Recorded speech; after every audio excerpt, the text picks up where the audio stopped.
Can you introduce yourself and tell us a little bit about your story? My name is Anna, and I'm an artist. I'm Ukrainian born, based in Melbourne at the moment. I consider myself a contemporary artist, and at the moment I'm full-time tattoo artist, and pretty much having a good advanced tattoo career, working in Brunswick. Yeah. Can you tell me what the best part and the worst part is of being a tattoo artist? The best part is people, obviously.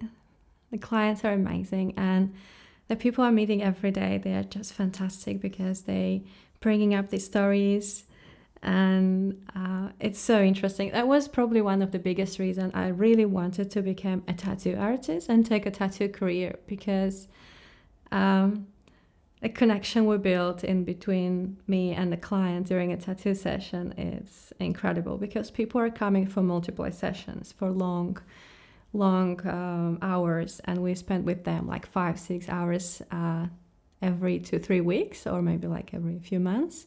And then those projects are like, they could take like a year, so we kind of know each other, and we know how their life is unfolding, and they know me also more. It's, how to explain that? Yeah, this human touch is probably the best about my work, and I could see how their life changing, how I could see how they changing, and they bringing up some stories and some situations from their lives, and I could see how they I don't know how to say that. But yeah, life is going up and down, and they could see me in some fragile situations one day and being happy another day, and it is like building a community around you. Yeah. And what's the worst part of being a tattoo artist?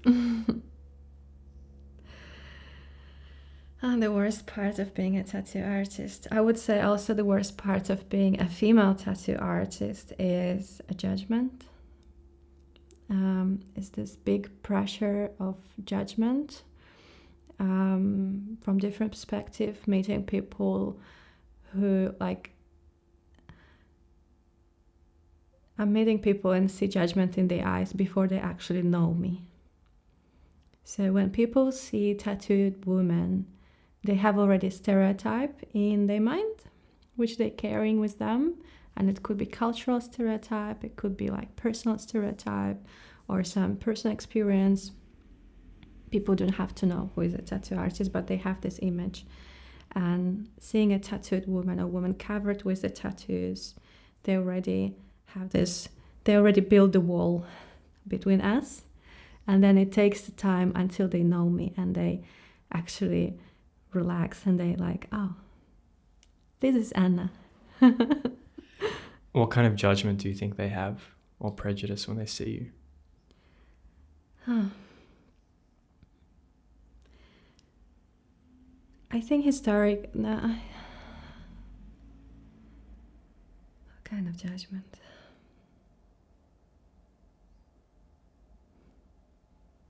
So I'm from Eastern Europe, and being a tattooed woman in Eastern Europe, people would have a lot of stereotypes that this is women coming from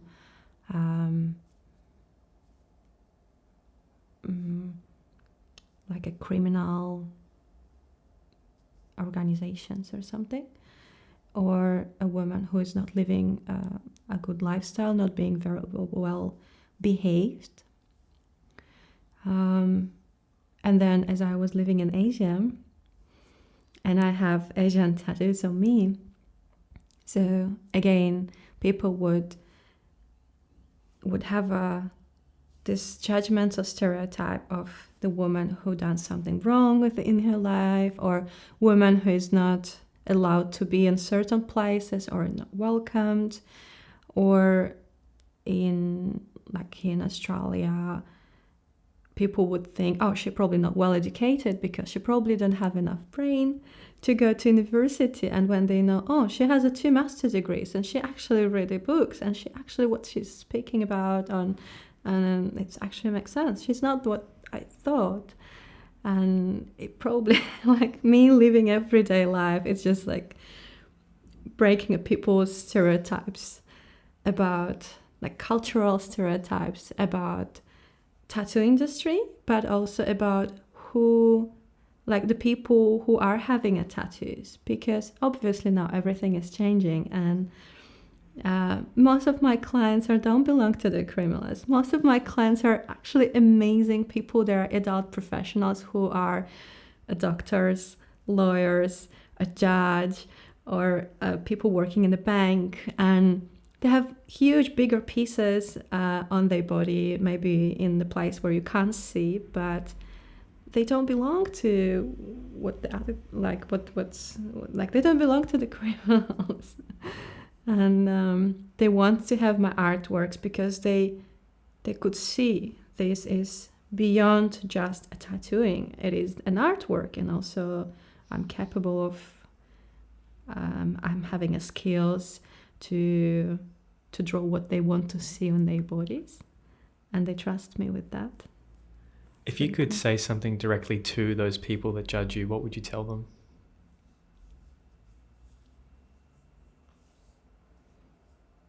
Don't judge, you can really harm someone.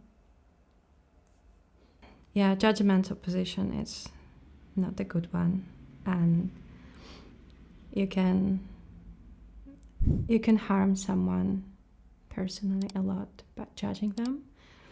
Again, I have clients of all different professions and all different life choices. And when they're coming to a tattoo appointment with me, they know that that's the place of no judgment. That's the safe place, and you will be accepted, regardless which country you are, which body shape you are, which gender you are, which profession choice you have, or which life choices you've done in the past. I would never judge you. Here you are with me in these hours of having a tattoo, and we could be vulnerable and open and fragile, and you can open up and know that everything what you will say would stay here and nobody will judge you. Yeah, I think it's very important. I mean, it's a pretty intimate process, so it's good that they can get to that level of comfort. It is very intimate. I do believe that having a tattoo is very intimate. First of all, because people are staying in front of me and with half naked or naked body, and they trust you. They look, they trust their appearance, they trust a body, and to touch someone's body and leave the trace on someone's body forever, it's a huge responsibility. So I'm really aware about this every day. Yeah. Do you take pride in that responsibility? I don't understand the question. So it's a huge responsibility to take on. How do you feel knowing that you have that responsibility with someone, that what you tattoo on them will be there for life? I take pride of my skills. I don't think responsibility is something you can take pride of. I think you have to be very humble and understand that their choices is the priority. And me as being an artist, and my suggestions of what to do or my skills are the second. So people who want tattoo or getting a tattoo, so they are first, because this is their body. And then me as an artist, I'm just realizing what they want, basically. I'm just drawing it. So yeah, I'm very aware of the responsibility of the action every day. I'm working with the people, and then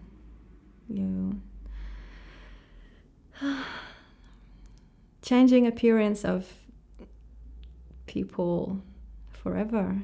That's a huge responsibility. But it was scary when I just started, but now it's not scaring me. It's fantastic and beautiful process.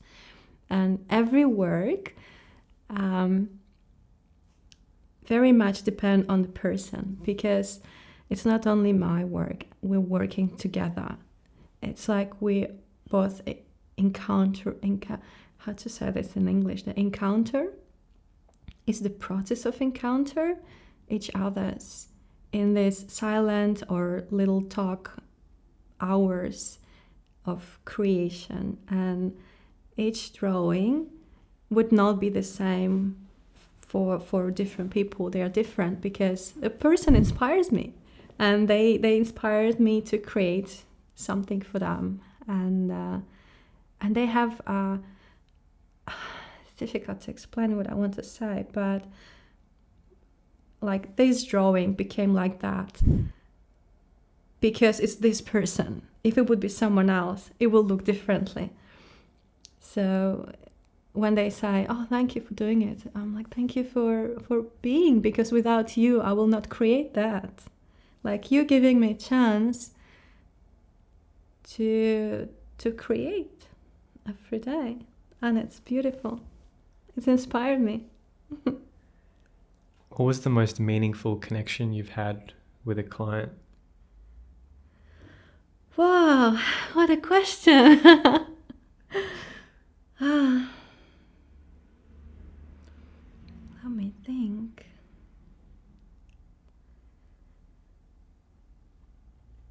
I do have a few people who are like my very important clients for me.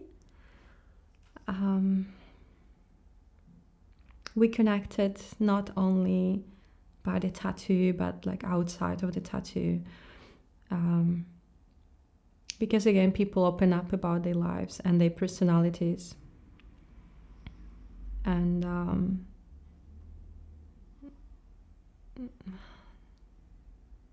don't know what to say.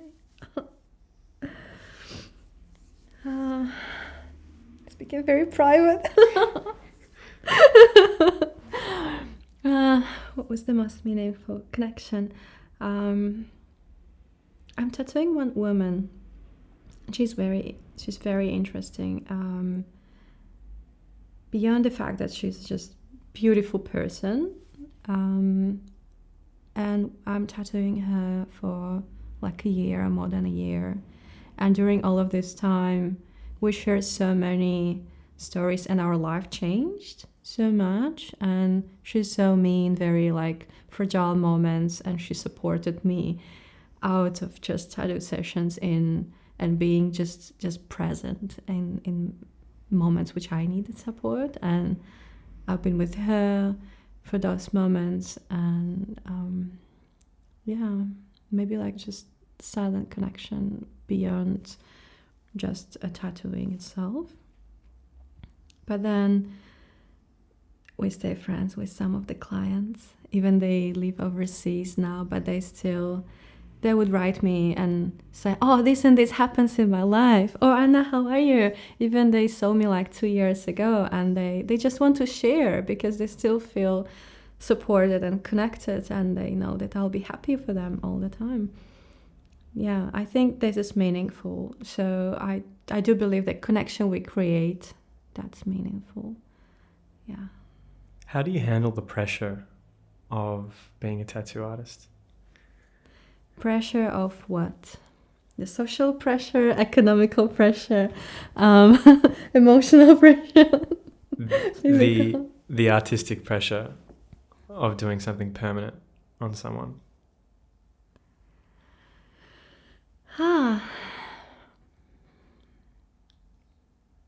It was a big pressure when I started, because when you start, you don't know what you're doing. Because skin is not a paper, and it's not a screen, and it's living and breathing, and people are moving, and your skills on the paper could not be easily applied on the skin because it's different. And through the whole tattoo career, even those who tattooing a 10, 20, 30 years would say that there would be the moments when you feel like you're walking blind. You don't know where you're going. But then there would be the moments when you actually know what you're doing. So it's very difficult but at the same time, you build a trust within yourself and within the client. So you build the trust in yourself about your skills and your art also. So again, because I was established artist before I started tattooing, and I've got very good classical art education. I have master degree in fine arts from Poland, from Royal Academy of Fine Arts in Warsaw. It's very classical education, so I'm very sure about my skills. What's a big misconception people have about your work? People don't know how much we work, how many hours a day we actually work, because being a tattoo artist, it's a lifestyle. It's a 24-hour job. And when I'm saying to someone, oh, I'm an artist, I'm a tattoo artist, people will say, oh, this is so nice. I just want to quit my job and be creative. You can do whatever you want. It's amazing. I'm like, no. I'm waking up 6 o'clock in the morning because I have to draw, and I'm drawing every day. For the last 20 years of my life, I draw every day, hours and hours and hours. And then you have to manage the emails by yourself. You go to the shop, you clean the shop, you have a client, and we are getting paid only for the hours of tattooing. And then before and after, we're still working, because after work you go home and you draw and do the emails and manage the clients and answer the emails and manage all of the worries and questions and changes. And in Sunday night or Friday afternoon in my private life situation, there would be clients who bumping me with the messages, asking me this and that, and I have to prioritize them because they're actually getting something forever in their life. So I feel like, yes, I still have to answer this question. I cannot be rude and say, no, I'll answer it on Monday. No, they need a reassurance that it's going to be good. They need to see a bit of a design. They need to, so it's working 24/7. Yeah. I definitely didn't know that. I knew it was a lot of work. I didn't know it was that my much work is my life. When I started learning tattooing, my teacher said, are you sure your work is your life? You're going to be 100% dedicated. If you want to be a tattoo artist, you're going to be it's a commitment. It's not a job. It's a lifestyle forever. What was the most important piece of advice you received in your career? In my tattoo career? That's an interesting question. So, as I've learned in Taiwan and Asia, and my teacher didn't speak well English, and obviously my Mandarin is very basic or close to zero. When I was asking him how to do this and how to do that, the most important thing he would say to me is how to make the straight lines. I would ask him how to make the straight lines, those beautiful, pure straight lines. And he would say, calm down your mind, connect the center of yourself to the tip of the needle, and your line will be straight. And I'm like, teacher, are you joking me? And it's true, this is what I do every day. I'm just aligning myself inside, and it is straight. And then I would ask him how to tattoo slow, how to tattoo fast, how to do fast. You do this amazing fast shadings and coloring. And he would say, fast is slow. I'm like, explain. Fast is slow. You have to practice. There is no other way. And I was very angry. I'm like, teacher, can you teach me? I need advice. I need a lesson. How to this and that. How to change. There should be rules of follow which I follow, and I became the artist. And he's like, no, the fast is slow. You cannot be faster somewhere where you have to be. Like, the slowest, walking slow is the fastest way to be somewhere you want. And now I understand what he actually was trying to say to me, because no one will make this way, just you. You have to walk it yourself. Slowly, slowly, by little steps. And again, as I'm working or tattooing or doing a color, when I do it slow, it actually became fast because you're more efficient and you're confident. And he was right. That's great advice. I really It like is. that. It's very zen. when when people now asking me how to do what I do, and I'm saying the same, and they're like, "That's too zen." Yeah. What's something you wish you could tell yourself, your younger self, before you started? You would never imagine where you would be. My life is much more like it's 5 times more exciting than I would imagine when I was younger. Like I would imagine when I was younger, I would imagine that my life would be nice and wonderful and this and this and this. And now when I see the life which I'm living, it's 5 times more exciting than I was imagining. Why do you think that happened? Was it your attitude? I don't know.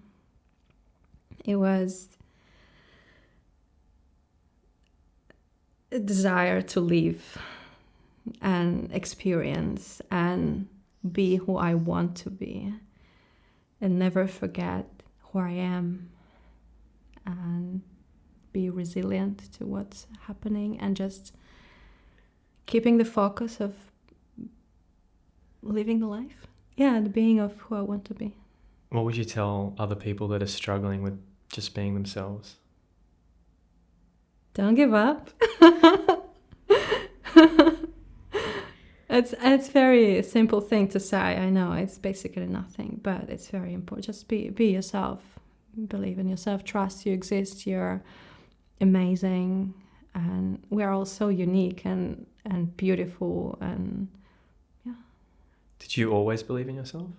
No, people always try to put you down, and it's very uncomfortable. Presence of someone who actually believe in themselves. I don't know if it's clear what I'm trying to say, but many people feel uncomfortable in front of someone who know who they are. That's why they would put you down, because they would feel themselves uncomfortable and they would question, oh, so who am I also? Because your presence raised the question. It's an uncomfortable question. And again, as being an artist and living all my life as an artist, purely an artist, I could see that your presence is uncomfortable for some people because you make them question themselves. You raise the uncomfortable questions and make them feel uncomfortable in their beliefs or beings, or sometimes question their reality. What's the biggest problem that female tattoo artists face in this industry? Female tattoo artists. Women were not welcomed in the tattoo industry for a long time. It was not easy to become a tattoo artist as a woman. There were a lot of obstacles and again stereotypes. Women can tattoo, girls are not for the shop. You have too small hands, you'll never handle a tattoo gun or something like that. Like all this very old school way of being a tattoo artist.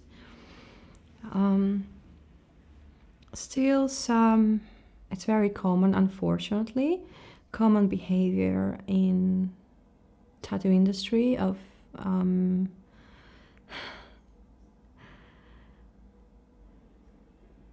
there is not enough respect for the female tattoo artists.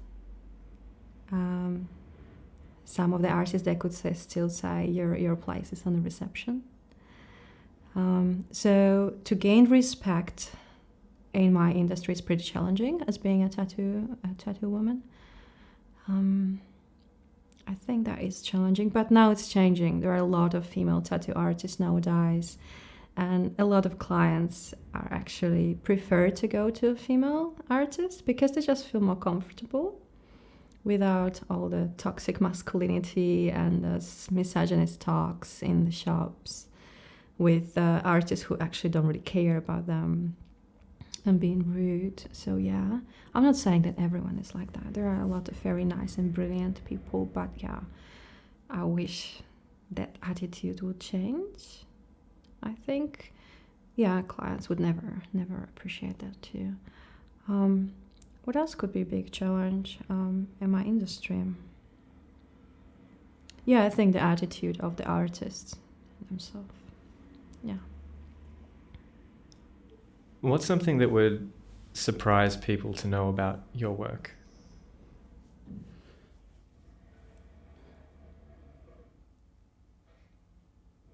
Everything. I really like when clients are coming to the shop and they're just curious about everything. They're curious about process. They're curious about what is this bottle? What is this bottle? What is this? What are you doing? What are we doing now? So every time from the zero, from the first meeting, I try to be clear of what am I doing? What am I going to do with you? Or I'm going to touch you now, or we're going to shave your skin now, or now you're going to lie down, or you need a break, or you feel free to do that. I try to be like as much welcoming and accommodating, but also like I try to explain them and say feel free to ask whatever you want. So they're actually so curious about to see how the picture is transferring to the skin. It's all magic for them, which is so normal for me. Or people are so amazed by seeing how I just draw in front of them. Which again, as someone who just draw every day, that is so normal for me. Like the creative process and mixing colors and all the knowledge is so normal for me when I just forget that people could be amazed by that. And every time they're coming, they're like, wow, how is that? And what is that? So it's pretty cool. I like to educate my clients also a little bit about tattoo process, but also about good tattoo choices to make to help them to not do bad tattoo choices, because obviously they don't have to know. They don't supposed to know everything, so they could ask. They could ask, I have this idea, would it be good? So I would say if it's good or not, and if it's not good, I would say maybe you can think twice. What are some examples of common bad choices people make? Getting a tattoo when you are too young, because you change your mind very fast, and what you think is beautiful or cool in your 20s, you might not think is beautiful and cool in your 40s or 50s. Because I do also a lot of cover-up for people who got tattooed when they were young, and then when they got older and more mature, their taste changed, the things they like changed, but also their appearances changed. And they like, oh, I don't look really good with this choice anymore, and I want to look different. So they're coming to ask for help, to cover up thing with something else.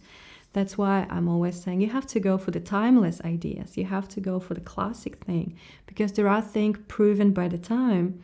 That's why they look good. That's why you would never change your mind, because there are certain ideas which are more trendy, which is cool. And you think it's cool now when you're young, but then 20 years later, you would be like, oh, it's not that cool anymore. What's the worst decision you've seen an individual make? Oh, I see bad decisions every day. Which one was the worst? Which one was the worst?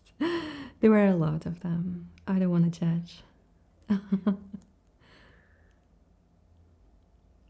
It's actually one of the questions I'm getting a lot from people who don't really know much about tattoo industry. What was the worst tattoo you ever done? And I usually would say, I don't do bad tattoos. I aim to do just the good tattoos. I want to be proud of myself, and I want my clients to be proud of themselves too. So we don't do bad choices. What's your favorite tattoo that you've ever seen? On someone else? Not mine? Oh, there are a lot. I am very into a Japanese classical tattoos. because I do believe that that's the most timeless and the most classical beauty you could see in a tattooing, like all beautiful Japanese bodysuits with the dragons and fish and water flowing all around the body, living their own life on the skin, and the whole philosophy beyond that. And like by getting a Japanese bodysuit, it takes a lot of time, a lot of dedication, it takes a lot of strength, it takes, like, someone have to be really strong and deep personality to be able to decide to get that tattoo. Yeah, that's definitely not a fast choice, not something I want it now, fast and quick and this, and like being just excited by something. No, this is something you've been thinking about and considered through a long time, and you're getting it slowly. That's really beautiful. What's the funniest tattoo you've ever seen? Oh, I see a lot of them. I don't think I should mention exactly one. What was your favorite tattoo that you've ever done?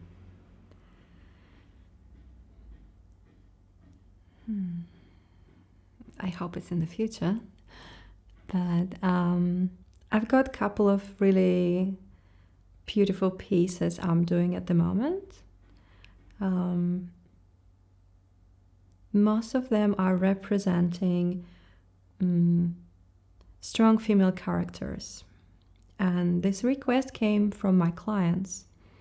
So a few different clients, males and females, they came up with the idea of a strong female character which represents for them themselves, or maybe their mother, or maybe just like very abstract female which they kind of want to be. And so they came to me with this request, and we are tattooing one really amazing, a gypsy girl color sleeve, or really beautiful like royal female character with the horse. And I love them. They're so cool, and they are living their own life as I'm creating them on those people's skin. I could see that these faces are changing and they're healing and they're looking differently, and it's became like this own separate living life thing. I don't know if what I'm saying makes any sense. Yeah. Is it? Yeah. Yeah. Of course. Okay. Yeah, I'm following. I'm following. Good. What would you tell others that are considering to become tattoo artists themselves? It is a big dedication.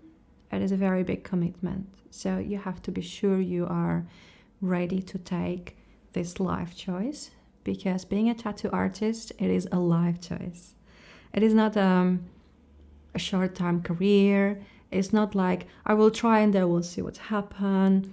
Like, if you're not sure in what are you doing, don't do that.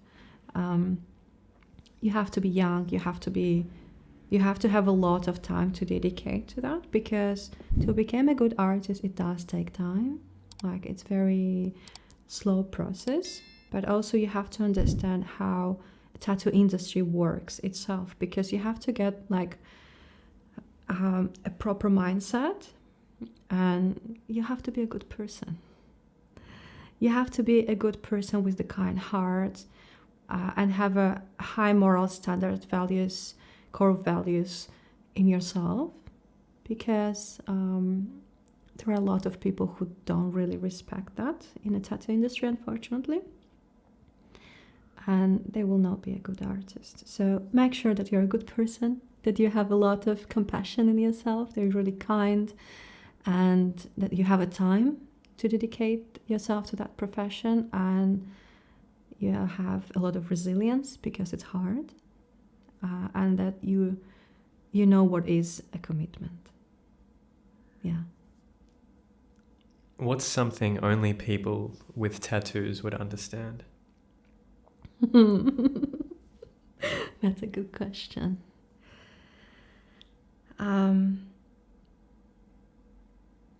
There are two types of clients.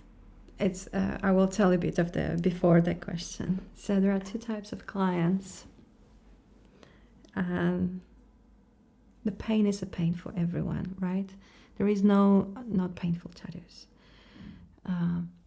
So there are two types of clients. One who able to calm their mind and deal with the emotions and pain and go through that, and they have this resilience and this quiet strength inside of them. And those who can't, and they suffer a lot. Even it's a little pain, and I'm always there for them, and I'm always there to help. But they suffer a lot because their mind is wandering, because they cannot control the emotions. So yeah.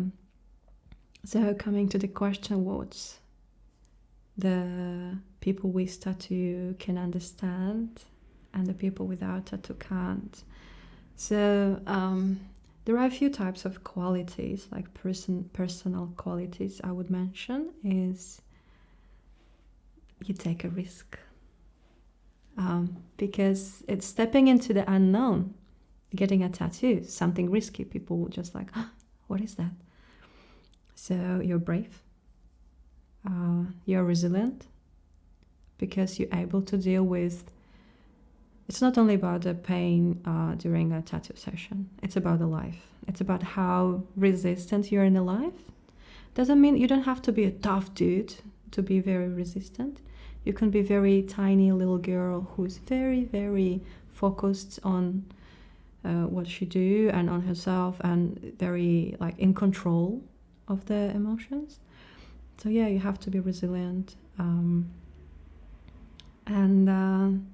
It's absolutely different image of self when you are having a tattoo, because again, your appearance changing forever. Some people gaining confidence, but also you would see in the eyes of the people the stereotypes. So you will have it forever. And as I'm saying to many of my female clients, like, if you want to have this tattoo or that, like a big tattoo, big sleeve tattoo, big visible tattoo, neck tattoo, hand tattoo, people will change perception of you forever. Are you ready for that? Because I'm experiencing this every day, and I'm not a little girl. I'm already established in my life and my career and everything, and I'm still dealing with that. Like, are you ready for that? Yeah.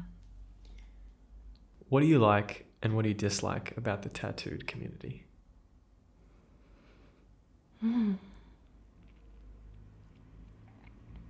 If we think about a tattooed community, like tattooed people, like generally, like the people with tattoos, right? They actually, I do feel, and I do believe that they feel a bit like like there is a brotherhood in between the people who have the tattoos. And then the funny even more in between people who have tattoos from the same artist. Like because I have tattoos from like really famous tattoo artists all around the world on my body. And the collection is insane when I'm telling this about my tattoos to the other people. And they're like, oh my God, this artist and that artist, this artist. And then when you're meeting someone who has tattoo from the same artist, and they're like, wow, you're my brother. And you immediately became friends. I met here in Melbourne another tattoo artist. She's amazing, talented tattoo artist from Spain. She's Spanish, but she's based in Melbourne. Amazing talent, great person. And she has a tattoo from the same Korean artist as I have, because she learned tattooing in Korea and she was a friend with him. And I learned tattooing in Taiwan, but he was a guesting in the shop I was learning, so we became friends. And then when we met with her here in Melbourne, and we just like, wow, that's insane. So it's like this invisible connection around the world, and you feel good. You feel like more connected to someone. That's funny. Which artists right now would you be most excited to get a tattoo from? Ooh, there are a lot of them. I was lucky enough to get tattooed from some really famous artists in Melbourne. And I was lucky enough to work with some of the really famous tattoo artists in Melbourne or in other countries also. There are a lot of names on my list. So I don't want to make someone just someone special, because also as someone who works in the industry, I don't want to put them too much on the pedestal, because then it became too much. Can you tell me about the work you've done for the Yakuza? So I did my apprenticeship in Taiwan, in Taipei. As it's pretty common that tattoo industry in Asia is serving a certain type of people. A tattoo shop, I did apprenticeship. Their business belong to the bigger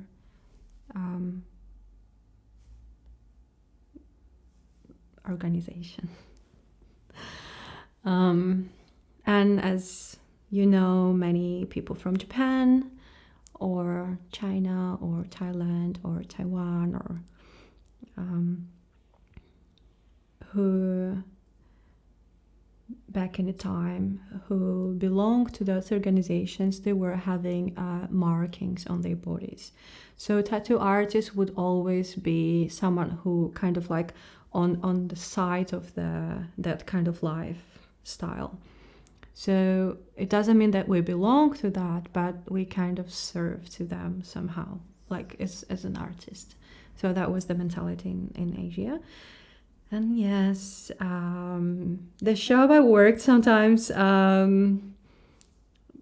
you could see the people coming in and coming out, and people look certain way, and they bring certain stuff, and they take the other stuff out, and you're just like, oh my gosh, that's pretty scary. But obviously I was a foreigner, so they're like, I should just, the foreign girl.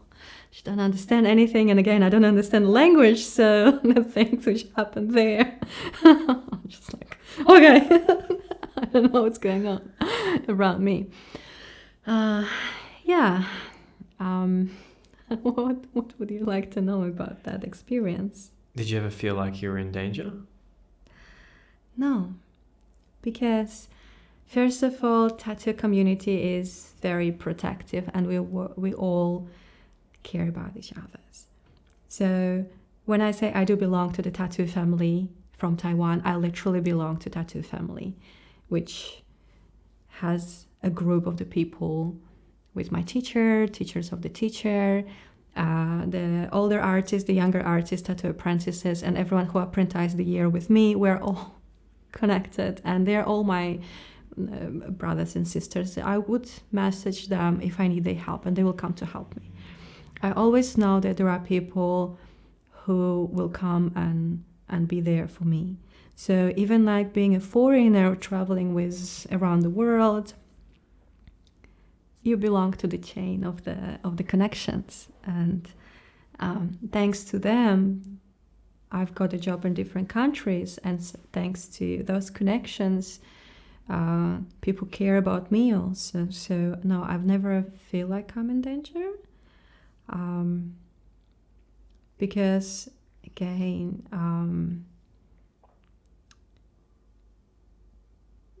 Yakuza has nothing to do with like Australian gangsters. It's different, but I don't think I want to have this in public. I don't think I want to talk about that because we don't connect with the criminals. It's not about that. So, yeah, working. Okay, for example, I have a Yakuza tattoo. That's a Yakuza tattoo. Absolutely typical. So, when I start my apprenticeship, maybe that could be for public. When I start my apprenticeship, I've got those two little tattoos here, which says trust and respect. So, as a tattoo artist, you could be someone people could trust and respect, and you know how to give a trust and respect. And when I finished my apprenticeship, my teacher gave me a tattoo. So that's the tattoo I have. And it's a pretty big one, goes up to here. Traditional Taiwanese color tattoo. It takes like about a year to complete. And it's a red dragon. So the red dragon is representing a female, belong to the Yakuza family. So obviously people here, they don't know. But people in Asia, they do know. So when I was working in Taipei in a tattoo shop on a night market, and night market, it's very hectic, like Asian night markets. It's very hectic place, open until 12 o'clock at night, super like a lot of little businesses and people doing a lot of different things and selling food and clothes and everything. So when I will go to buy food on the night market and people would see my tattoo, they would be like serving me food like that because they would be shocked. Yeah, so usually it's the red dragon on the right hand tattoo represents female in power, like the girlfriend of the mafia or someone who married into a mafia family, or like female who owns a tattoo shop. So it would be but I'm not sure we should show this. Maybe some people like to hear, but yeah, some clients, they like to know the story about it. Well, you have to be a strong, powerful woman to become a tattoo artist, especially to become a tattoo artist in Asia.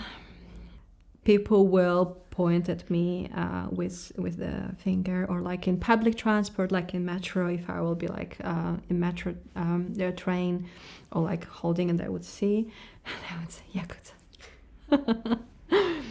Besides the fact that I actually came to Taiwan, I came to Taiwan to study in university.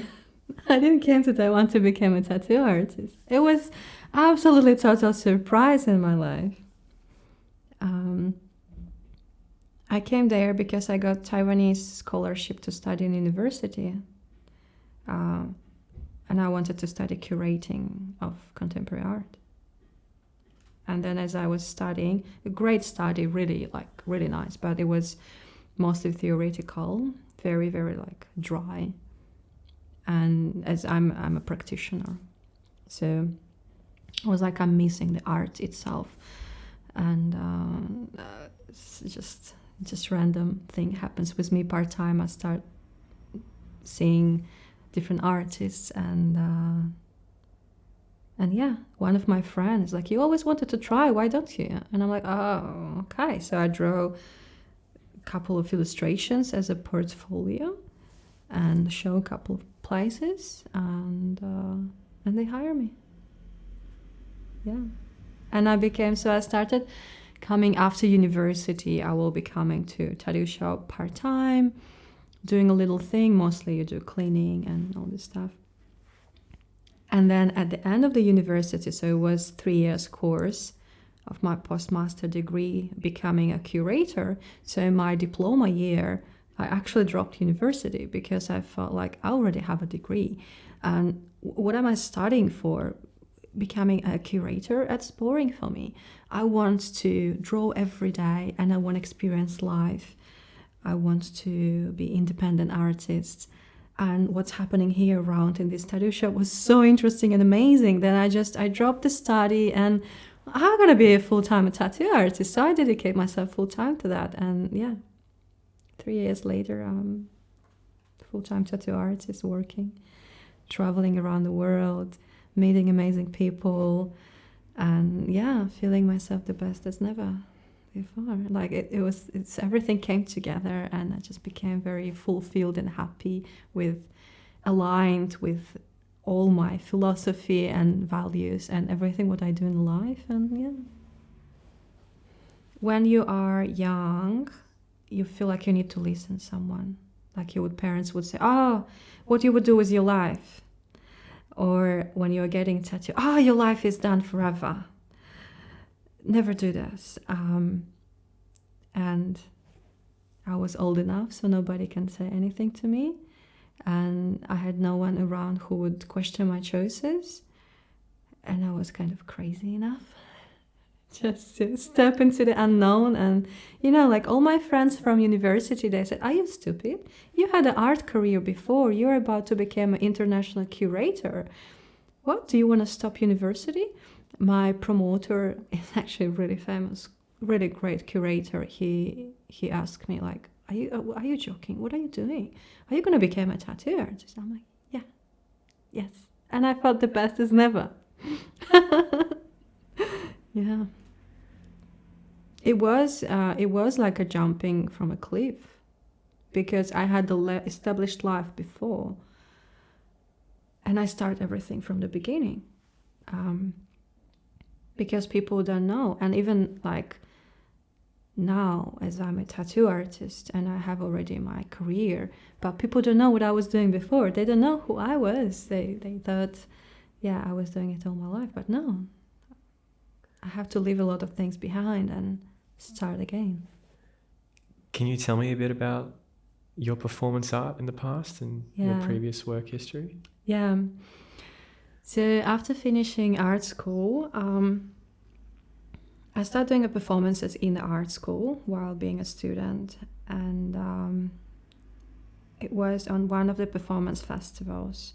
So performance art community is very small in the world, because this is like a very little marginalized type of contemporary art. And those times I was studying printmaking and multimedia, and I was obsessed with all of those ideas of body transformation, body this, body that. And then I was drawing a lot of like sections and filming and researching about artists who do works with the body, like Stellark, who became my friend later on. So, and then I somehow opened up a performance art for myself, and I've done a couple of them, and it clicked. It just absolutely clicked. I don't know why, but somehow, just like my presence and what I was doing weird stuff as a performance artist, obviously, right? But the idea of being present in one moment, in one space, in front of each other's, and encountering each other's, and having some feelings and thoughts popping up, like that was really strong and powerful for me. So as I discovered that, and I started doing, and I just started being invited by different festivals and galleries, and my career went like so much. I was touring from different European countries. I was going to US, to Salt Lake City to perform. I performed in Venice Performance Art Festival.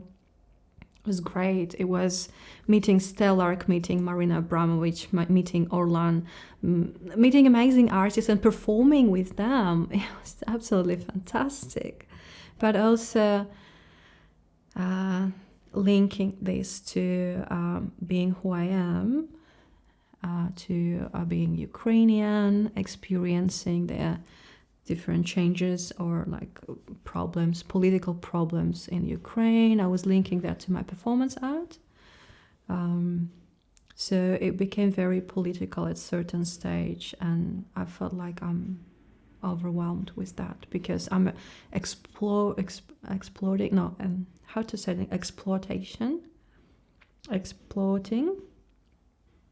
too much of myself, of who I am, and kind of breaking that identity on so many pieces, and being so vulnerable through the performance art. And obviously, because I was Ukrainian performance artist, they invite me a lot. I just felt like I'm so overwhelmed and I'm tired. And one day I just performed, and I knew that it's the last one. That's done. I never done it before. After that, so I've done the big one in Venice. I performed 3 days for 5 hours each day. It was so long and so exhausting. And after that, I performed in Taiwan a little bit, and then I just felt like I'm done with that career. Yeah. What kind of performances did you do? It's called performance art. So it's more like a live art. So it's unstaged performing in front of the people outside of the theater or gallery space. Mostly it's in public places. It was a lot of community-based projects based on interactions and on kind of bringing those communities more alive and being this little push to the people to be more playful, to be more open to something, because suddenly there is a girl and she's doing something I don't really know, so I will stop and watch, and then maybe I can also participate. One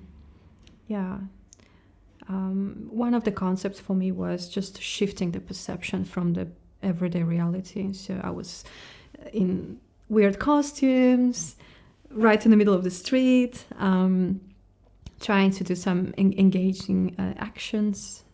Yeah, it was fun. I think when you're a young artist searching yourself, it's definitely very important experience, like going through this stage. It was I think it was about 4 years I was full-time touring with the performances. I loved that. Yeah, I was having also exhibitions, not only performance. So I was doing exhibitions of my paintings and drawings.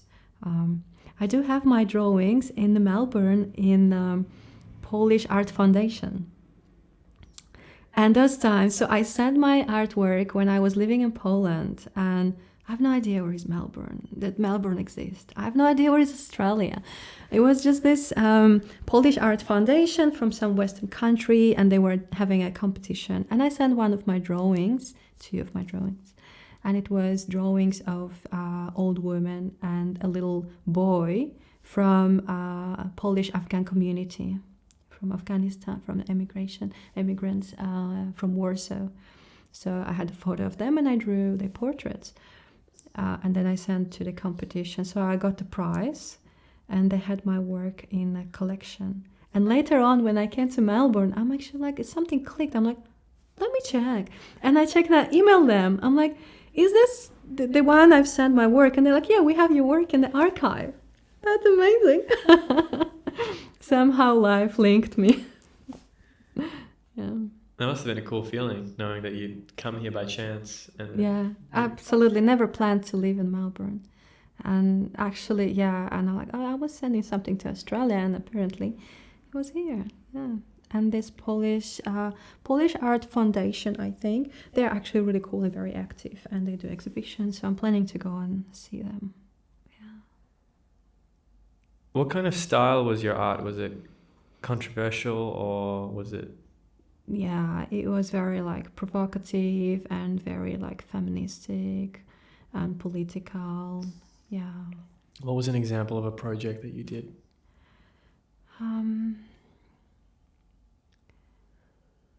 Which kind of project I could mention? Yeah, so I can mention maybe 2 of them. I would say they were mostly multidisciplinary, so you can use all different mediums. It's not just one picture, right?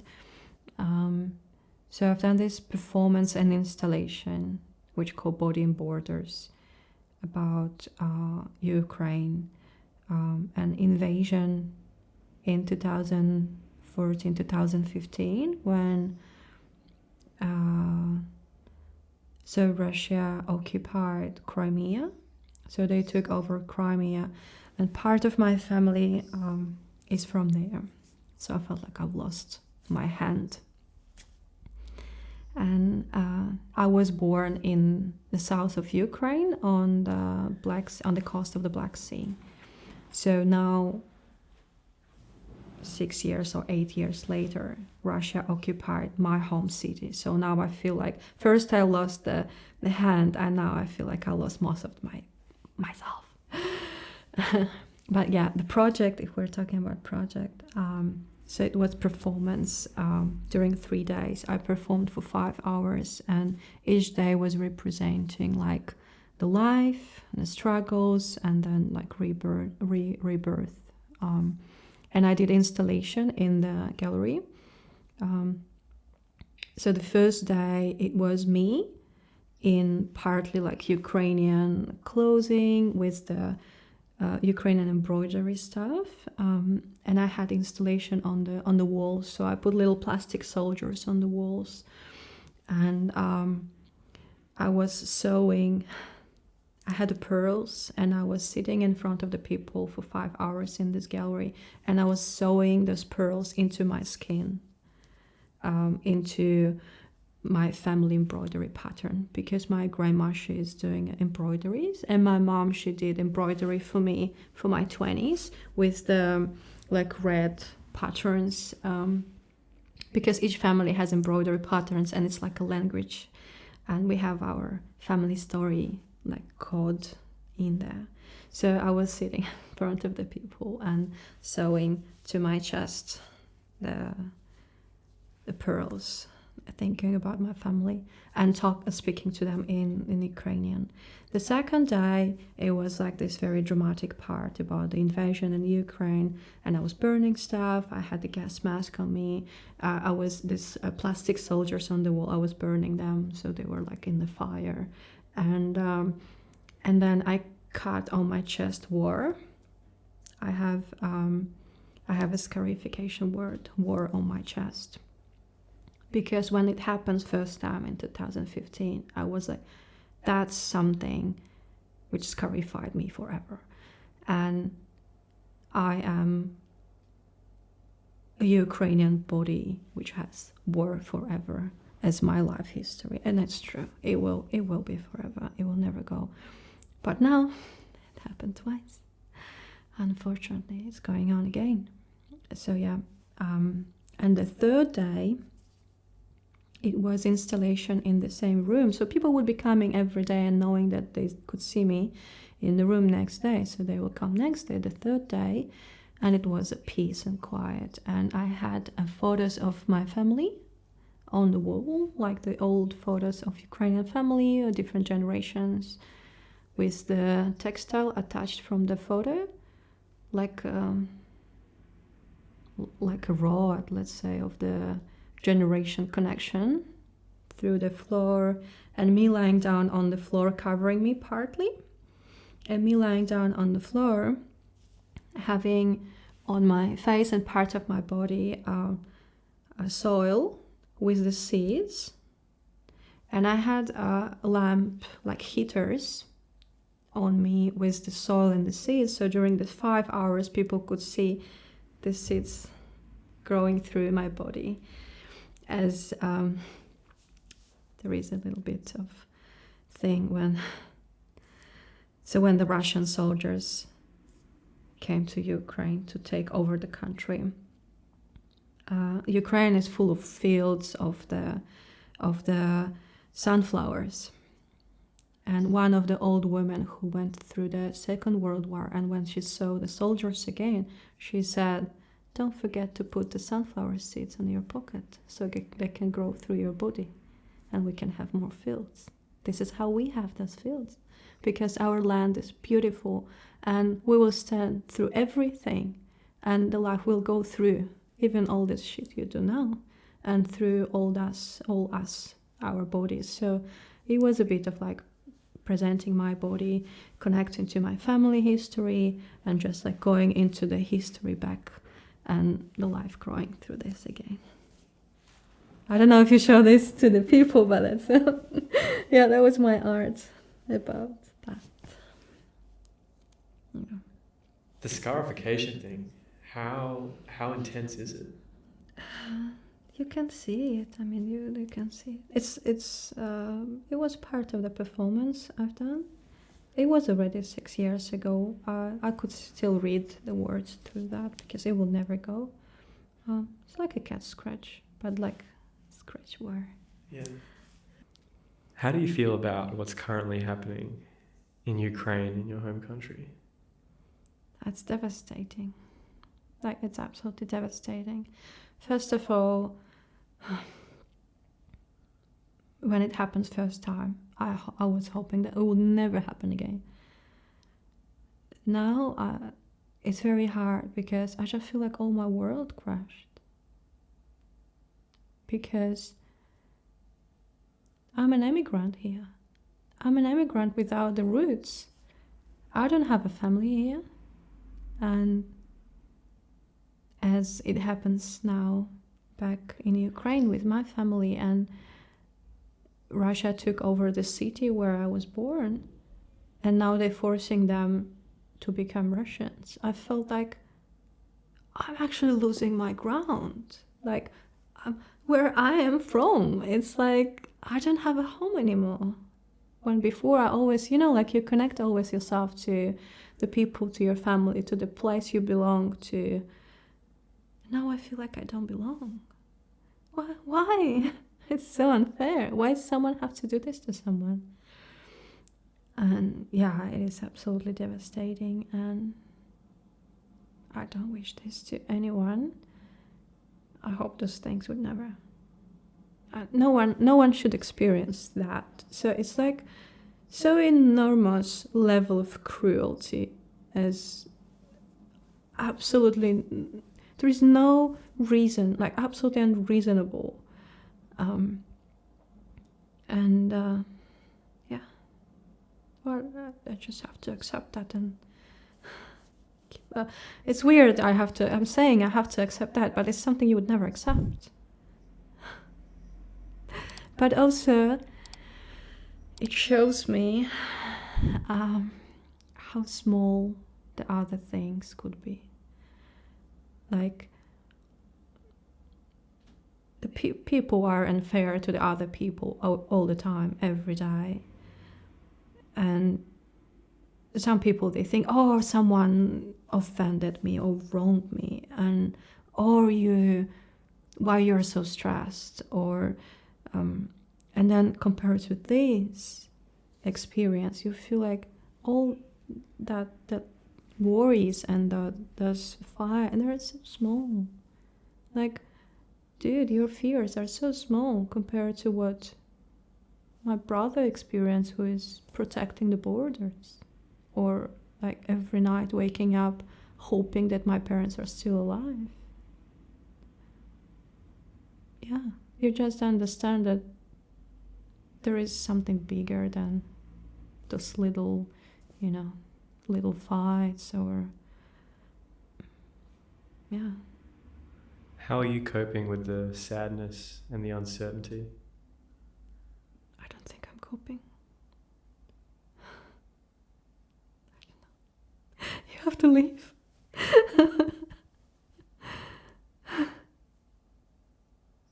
I don't think I'm coping. Yeah, that's...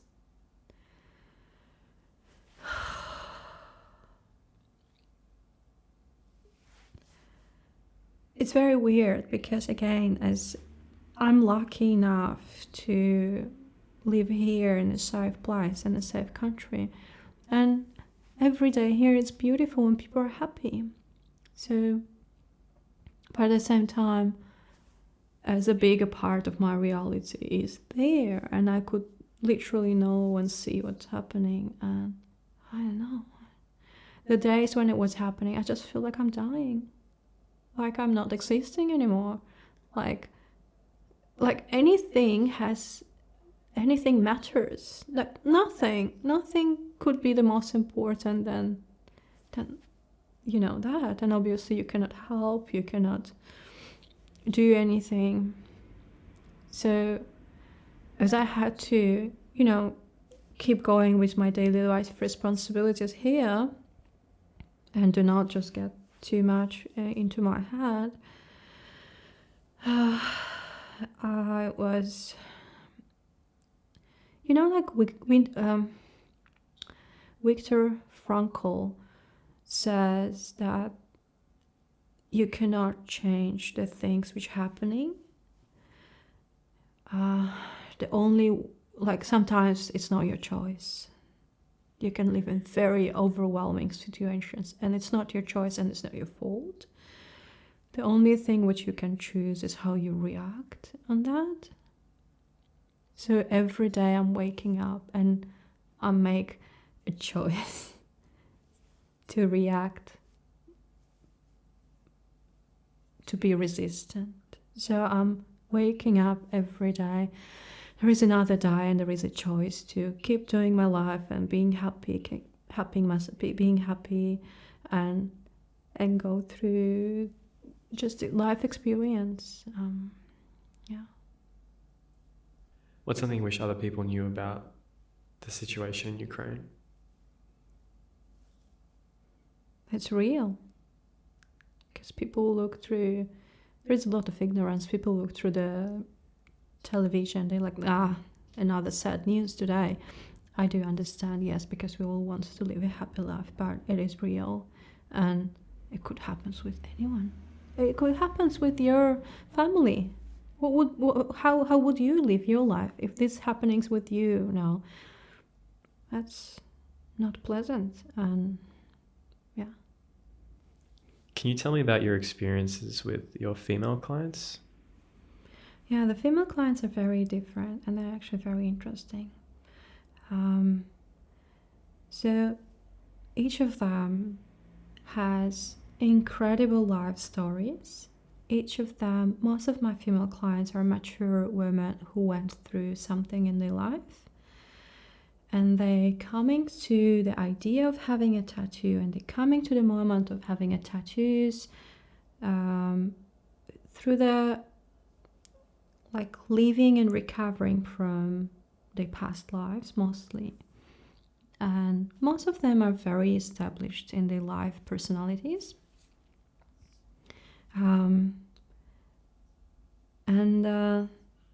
They're mature people who have really, really interesting life experiences. But at the same time, for example, there would be a woman who said, I was never photographed when I was young, because back in the time, she's in her 60s, because back in the time they were just stage photographs, and I would never experience the beauty of myself. And as she got older and her kids are grown up and they leave the house and kids are living their own life, and suddenly she realized that she's still very alive and full of joy about life and herself, and there is just her and her husband. And she kind of found the way of reconnecting with herself, of the practice of getting tattoos and making photographs of herself. So she kind of reviewing her body image, and again, she have to be brave to go through the stereotypes, because some of her family or her friends would say, oh, you're a 60-year-old woman, you're old, why do you need a tattoo?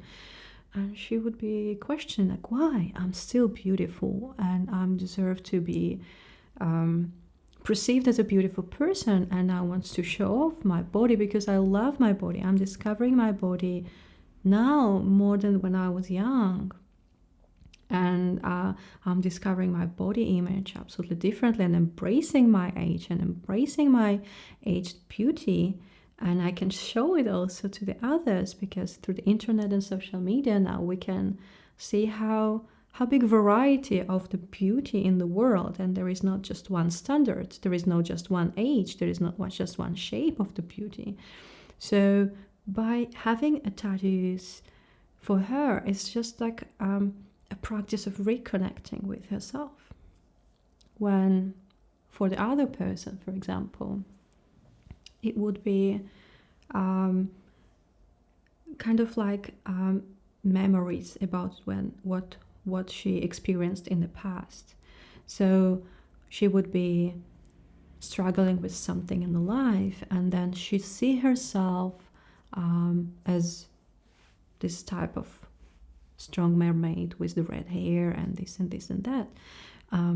So, and as a woman who works in a corporation, she obviously don't want to have visible tattoos, but she got almost a back piece, huge tattoo with the beautiful woman representing her, so her inner self. And as we were working on this tattoo, she was saying and opening up about how brave she is, how proud of herself she is, that she went through everything and she's still alive and happy and beautiful, and she can cheer herself with that. And it's just amazing. And when I'm hearing these stories, I feel very happy for them, and also it's very inspiring for myself. Or a few girls, they were having a babies through the process. So when we start, and then they figure out that they fell pregnant, so we had to stop for a moment, and then later on we have to pick up the projects again. And then they would tell me the story of meeting their partners, recovering from the past, and like welcoming new life into the house. And then the tattoo has different meaning itself. So yeah, there are a few transgender women, and they would also open up about body issues and the body image itself, and also discovering of themselves as a different body, or someone who living in the body they don't feel comfortable in. So having a tattoo is opening up much more deeper questions than just having a beautiful picture on yourself. And then those people would be going through the accepting themselves, through the accepting or creating this environment which will accept them. And then finally, when they're coming through this process to the point of loving themselves, like through this moment of self-love and self-care, and they want to decorate their bodies because suddenly they become in love with themselves, which is absolutely amazing. And they also want to show off and show to the world, see, here I am as I am, as this person, and I am beautiful and cool and worthy, and I deserve to be seen, and not only be seen but also decorated as a cool and beautiful. So yeah, the story is probably like the most touching, and yeah, every client for me is very inspiring. And I think those private stories behind each tattoo, they're probably the most valuable for me. So obviously every tattoo I have on my portfolio, I remember all the stories and all of them, and I treasure what happens in between us while we were creating this picture. That's the most important. Yeah, I'm really grateful having all the clients in my life having around me. They're brilliant. They're so inspiring. Yeah.